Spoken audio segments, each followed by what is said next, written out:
c'est vrai que dans le débat politique de ce pays, on n'est pas allé jusqu'à proposer une démocratie parlementaire, une monarchie parlementaire.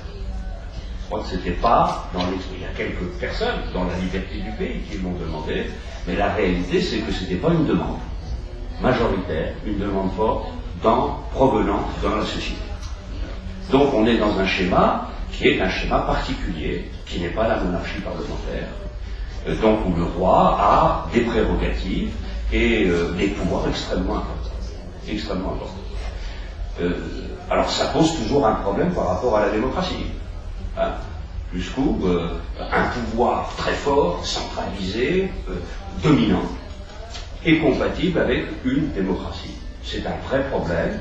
Nous considérons que ce qui est important, c'est le progrès, et qu'il y a une singularité de la monarchie marocaine qui correspond à une réalité socio-culturelle du pays, qui en fait une force très importante et qui donne une stabilité qui permet de faire des progrès sur le plan politique et sur le plan économique. Mais le débat dans une démocratie doit rester ouvert. Il ne peut pas y avoir de tabou de ce type. Nous appuyons complètement les réformes qui ont été faites et nous essayons de les mettre en œuvre. Alors, ces progrès existants qui font que nous sommes dans un processus de démocratie inachevé mais perfectible, de démocratie vivante, ces progrès permettent d'ouvrir des perspectives d'une plus grande collaboration et coopération entre l'Union européenne et le Maroc. Pourquoi?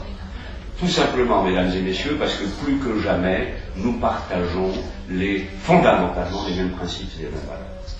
Plus que jamais, cette nouvelle constitution reflète le fait que nous avons non seulement des intérêts communs, non seulement des interdépendances fortes, non seulement des obligations parce que nous sommes dans une communauté internationale, dans une aire géographique qui est proche, mais parce que nous partageons des valeurs et des principes de plus en plus grands.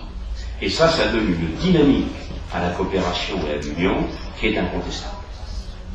Alors comment ça va se traduire? J'espère que ça va se traduire par des améliorations dans le domaine de la liberté de circulation des personnes.